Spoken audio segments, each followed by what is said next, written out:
طالبان یک فرمانده تاجیک تبار خود را در تخار بازداشت کردند. سلام، به چینل ما خوش آمدید. منابع میگوید که طالبان یک فرمانده تاجیک تبار خود را در ولایت تخار بازداشت کردند.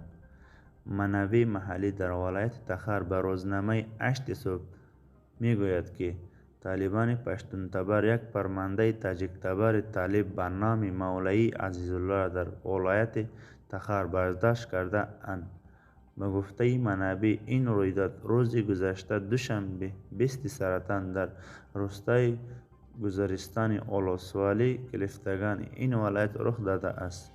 منابع دلیل بازداشت مولوی عزیزالله را اختلاف‌های درونی و قومی میان طالبان عنوان می‌کند.